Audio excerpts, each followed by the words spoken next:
Millions of people regard the Kaaba as the holiest place in Muhammadan Islam. What in reality is the Kaaba? In Arabic, it means a cube, stele, Bet El. The historical records show no evidence whatsoever that it was at any time but a house of idolatry, and was never associated with monotheism until the advent of Muhammad. It was a primitively structured shrine built by the pagan Arabs as a simple cube-like structure, without a roof, which sheltered a 12-inch diameter meteorite in the eastern corner of its wall. According to Ibn Ishaq, page 84, it was made of loose stones above a man's height, and they wanted to raise it and roof it because men had stolen part of the treasure of the Kaaba, which used to be in a well in the middle of it. This stone can be kissed during the preambulation, the circulation of the faithful around the Kaaba. It was one of pagan Arabia's holiest shrines, with 360 idols around it, and an object of pilgrimage. Being a site of pilgrimage, brought to Mecca trade and wealth in the same way that all such sites of pilgrimage do, and as it continues to do so up to this time in Saudi Arabia. It is an astounding fact that in the Quran, the name of Mecca is never mentioned, while in the Bible, the name of Jerusalem is mentioned 667 times.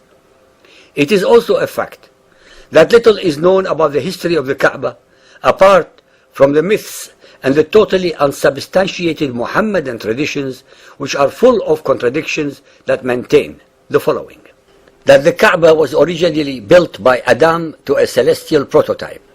This story is neither found in the Quran nor in the Bible.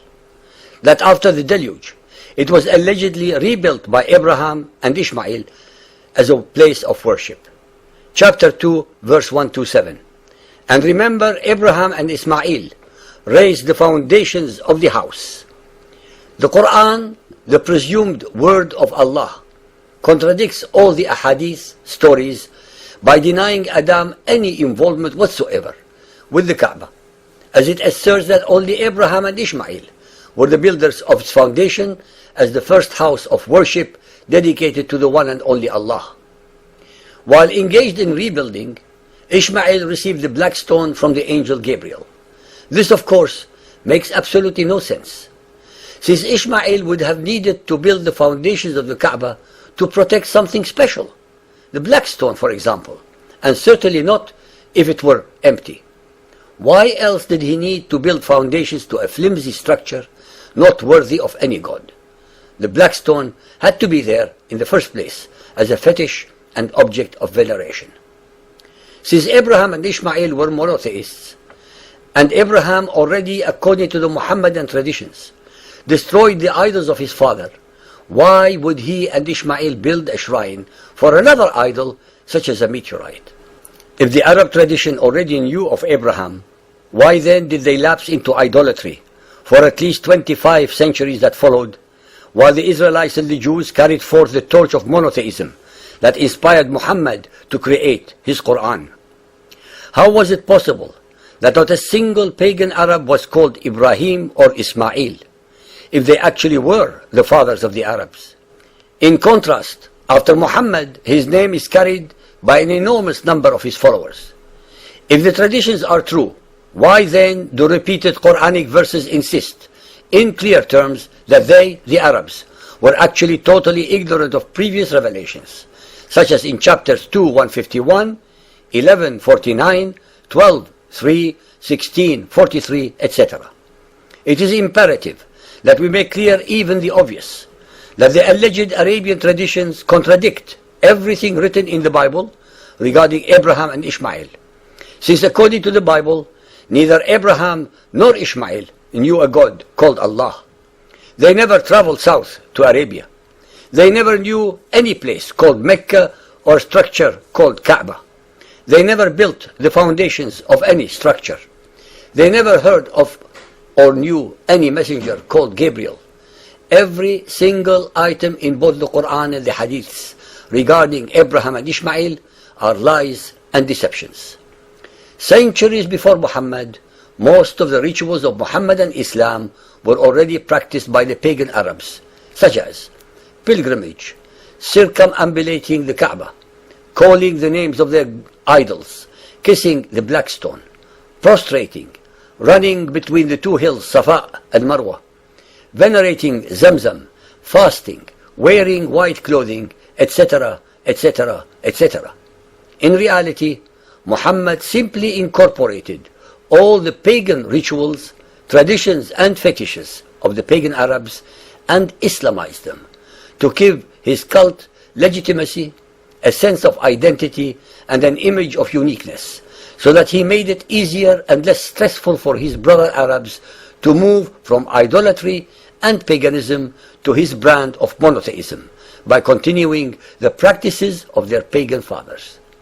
In short, all Muhammad did was merely to obliterate the pagan representations of the idols without abolishing the pagan practices. Muhammad's quarrel with his Quraysh tribe was not because they did not believe in Allah, which they obviously did, but because they associated other gods and goddesses with him. The same Muhammad who went into paroxysms of rage and disgust that filled the Quran at the idol worshipping of his tribe, the Quraysh, did not hesitate for one moment to incorporate every facet of their traditions and fetishes into his new cult without shame or remorse. During the whole period of 23 years that he used to fulminate and attack his idol-worshipping Quraysh tribe, Muhammad prayed in the Kaaba with them, while it was full of pagan gods and goddesses. His hypocrisy knew no bounds.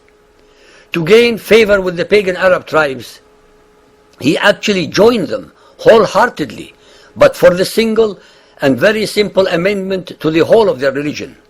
That was to believe in one Allah instead of Allah and 360 other idols.